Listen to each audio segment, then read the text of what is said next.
I just wanted to read an article because remember last week we talked about that Somali atheist who's stuck in Egypt. We kind of got like a little bit of insight into what they experience. So a new article has just come out as well describing the situation in Egypt and what's happening from the Islamic point of view and also the Christian point of view in terms of suppressing atheism and free thought. Okay, so can you see my screen? Yeah. Okay, so atheists in Egypt, life on the edge of civil death. I just want to share this honestly, just to give some more insight into what people like the case of that gentleman we shared last week actually experience on the ground level. So atheists and non-believers in Egypt continue to suffer regardless of the positive indications from officials regarding the freedom of religion and faith. Atheists in the country live between security-related prosecution and social ostracism. Official institutions have not ceased fighting atheism publicly, explicitly, and relentlessly since 2014, when a government plan to fight atheism was announced in collaboration with the official religious institutions. It seemed like there were two official announced discourses. The first one is represented by the statements of President Abdel Fattah el-Sisi, who consistently emphasizes respect for freedom of religion and faith of all Egyptians. He spoke clearly during the launching of the National Strategy of Human Rights about the state's respect for the freedom of individuals not to believe, saying, "If someone told me that they are neither Muslim nor Christian nor Jewish, nor followers of any other religion in the world, they are free. It is because I am zealous for my religion that I respect their will. For the gist of the issue is freedom, the freedom of faith that God granted us when he told you that you are free to believe or not." He's referencing that Quran verse, in the beginning when Muhammad was all calm during the Meccan period, and it says, "For you, your religion, and for me, mine." Anyway, a second contrary discourse also prevails, which is embodied in the policies and practices of other religious and official sectors that view non-believers as potential enemies. That's Islam, a source of tension and threat, Islam, or psychopaths who must undergo coercive treatment in order to restore them to sanity. That's only Islam. Proponents of the latter approach deal with atheism as a new phenomenon that emerged in the years following the 25th January Revolution in 2011 and believe the numbers of atheists to be increasing. This is despite the fact that Egypt has always witnessed the existence of believers and non-believers throughout its history, which is very true, which was recording during the liberal period when an intellectual battle raged between two authors in 1937, after Ismail Adham wrote his manifesto, Why I Am an Atheist, to which another author replied with another manifesto entitled Why Am I a Believer? Haris, this literally reminded me of your book thing we shared last week when yours is The Curse of God, and he responded with what? The Blessing of God. The Blessing of God. And in the background he had, and then the background is some sort of an abstract art which actually looks like hellfire, and it's a blessing of God. Yeah. But yeah, so man, this book, like back and forth, also sparks things. That's why I was telling you last week, it's incredible that someone dedicated their time to writing a book to counter you. Anyway, while individuals declared their atheism during successive periods, this did not represent a public phenomenon. Furthermore, atheism had been generally taboo until social media provided youth with outlets to express themselves and their opinions freely. Many Facebook groups were created to call for the recognition of atheism and for an end to obliging atheists to renounce their beliefs.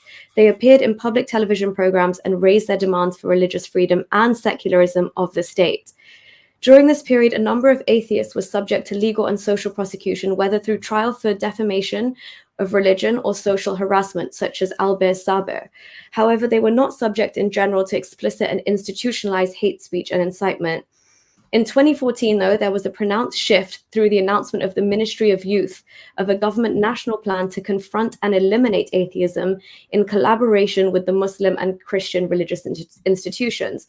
So whenever atheism is on the rise, you really see how Islam and Christianity join forces. And that's exactly what's been happening in Egypt. So both Muslim and Christian institutions have agreed to fight atheism as an enemy and a real threat to their role and conservative religious views. The official Muslim institutions, namely Al-Azhar, the Ministry of Endowments, and Egypt's Dar al-Ifta, have been actively organizing different events against atheism. Minister of Endowments, Mohammed Mukhtar Goma, has stated there is a plan to immunize, confront, treat, and prevent the spread of atheism.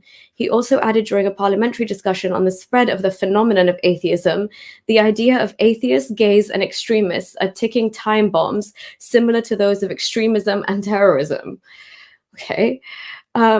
We cannot eliminate extremist and terrorist ideologies unless we firmly face laxity and deviation. All right, there's a lot going on here, but I just wanted to... Okay, yeah, this is interesting. So Al-Azhar had established a bayan New unit. atheism. I think that's so interesting. The new atheism now has institutions, societies, and funds, and youth are now encouraged to attack religion. This is us. This reminds me of Marxist atheism, which targeted religions at the time, describing them as opium. Okay, genius. But new atheism now has institutions. How long Christianity and Islam have had these institutions, and the Dawah things that you go into every freaking country on earth and you spread your propaganda BS? What about that? Oh, youth are now encouraged to attack religion. You have been encouraging people to ditch their religion and adopt your pathetic religion. What about that? Proselytizing for years, missionaries, all of that. This reminds me of Marxist atheism, which targeted religions at the time. Okay, now, hang on. But describing them as opium. Oh, is this the worst thing that it reminds you of? Reminds you of Marxist atheism that described with a harmful quote that it reminds me of that religion is opium for masses. What about every time we look at your face? What it reminds us? What it reminds us is a warlord of a prophet who beheaded so many people just so he could spread his religion. Okay, what reminds you about us is just a harmless quote like our religion is masses, opium for masses. What reminds us about you is you guys were warlords. That's what it is. And look, this is so it's so calculated for him to make the link between Marxist atheism, because everybody knows, like, you know, what Marxism as an ideology was capable of, and attaching that opium of the masses to brushing all atheists with that paintbrush. It's very calculated on his part to go from one extreme to the other. You know what I mean? But don't give him any extra credit. These guys might actually be very stupid. These guys don't know what new atheism is. He used the word new atheism, but new atheism has got nothing to do with communism or Marxist ideologies. Nothing. Actually, none of these new atheists we know of are anything pro-communist. I think none of them that I know of. Same. So, except for like literally one, but that's again the thing when they talk about our institutions, we don't have one single uniform institution. Like you could have humanist institutions, you could have secularist institutions. None of those are going to be the same at all. Like I guess it's the same with like the Christian denominations, but he's just bought into the hype where new atheism was so kind of like vilified. And that's what they tried to brand like the Four Horsemen with as well, like championing new atheism. And it's so like ultra. But that's, I think, the same kind of like attack he's going for. But just to quickly wrap this up then. So furthermore, Al-Azhar established a bayan unit to face atheism, which held face-to-face meetings with atheists to convince them, Haris, listen to this, of the moderation of Islam. Lol. In addition, the Observatory of Takfiri Fatwas, affiliated with Egypt's Dar al-Ifta, issued a report in which it monitors the reasons for the increase of the phenomenon of atheism among youth in Islamic nations, claiming that the country has simply 866 atheists. This reminds me of that quote from Ahmed Ahmadinejad, who was a president of Iran back in the late 2000s. In the era of George W. Bush, he said, we have something like 60 gay homosexuals in Iran. No, he actually said we have no homosexuals. Then the actual revised version came out and said something like, we only have 60 or 70 gays in the entire country. Like, all right. God, so specific as well, you know, like great survey skills there. But yeah, so again, this is just to shed light on what Christianity is doing as well. Like, they're definitely playing their part in this. So Egyptian churches have followed the line of fighting atheism. Moreover, the words of their leaders have become regularly present in the official discourse to the extent that they cited atheism for the first time as a reason for the invalidation of marriage contracts in the Christian family bill that's being proposed by the Egyptian churches to the Ministry of Justice. So you can't even get married in Egypt now until you actually adhere to a religion, and they don't really care like if it's different from what you actually believe in. You have to put down a religion to be able to have a valid marriage contract in the eyes of the state.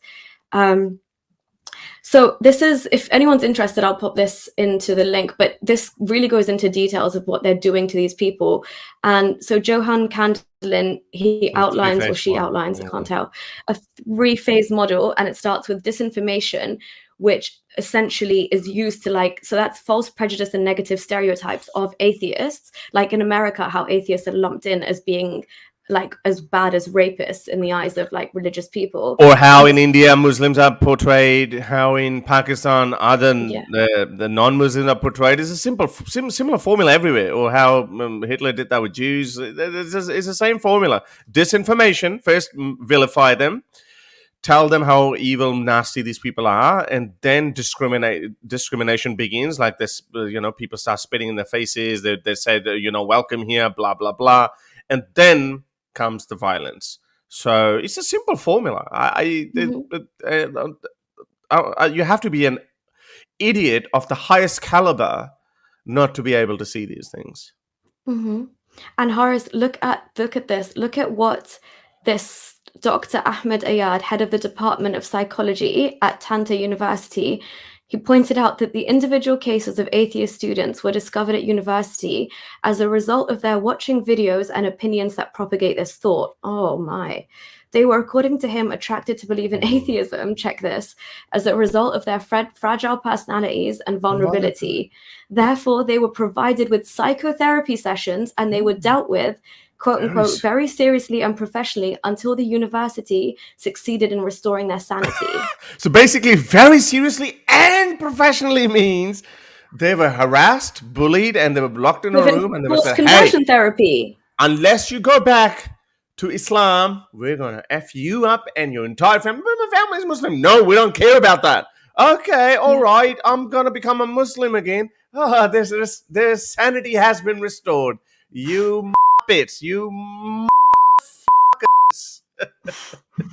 So, all right, I'm just going to go on with this because it's actually really interesting. But the second phase of the model deals with discrimination in the fields of legislation. So this is what I was talking about in terms of marriage, legislation, laws, and employment. In this regard, the Egyptian constitution in Article 64 stipulates that freedom of belief is absolute. The freedom of practicing religious rituals and establishing places of worship for the followers of revealed religions is a right organized by law. A close reading of the article reveals that the constitution recognizes only the 3 divine religions. How discriminatory is this as well? Yeah. Only Islam, Christianity, and Judaism. So just people of the book, according to Islam, and the Abrahamic religions that were revealed. This leads to the non-recognition of other religions and faiths, same thing we see in Pakistan, including atheism. This means that atheists are deprived of many rights, foremost amongst which is marriage, since the state recognizes only religious marriage and forces atheists to register a religious identity different from what they really believe in official documents. So the Egyptian Penal Code does not have any penalizing provisions against or criminalization of atheism, which is interesting.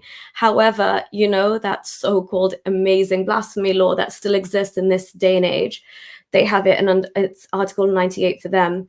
And it stipulates prison between 6 months and 5 years. This article has been applied selectively to religious minorities, including atheists. During the last 3 years, 4 separate prison sentences were handed down to Anas Hassan and Sharif Gabber, who I absolutely adore his videos. He really helped me in understanding that Islam was not the truth. He's still trapped in Egypt. He tweets a lot in Arabic. I try and keep up with them, but I don't know his current situation now. But all I know is he's still not out of Egypt, but he is planning a massive video to come out at some point this year. But if you don't follow him on Twitter, please do look into his story. It's incredible, and his work is brilliant. And Ibrahim Khalil and Abdurrahman also got 5. Abdurrahman Al-Ghadi got 5 years. And this is not to mention other cases that have led to pretrial detention and travel bans. So similarly, you can get a very full picture of what the gentleman we discussed last week is enduring. And then furthermore, the racism and the other things that he also talked about. Anyway, it goes into more detail because we had another example from Indonesia, from Malaysia this week, but unfortunately he couldn't come because he wasn't feeling well. But I think hopefully we'll try to get him next week. So it's just, guys, this is just another day in Egypt.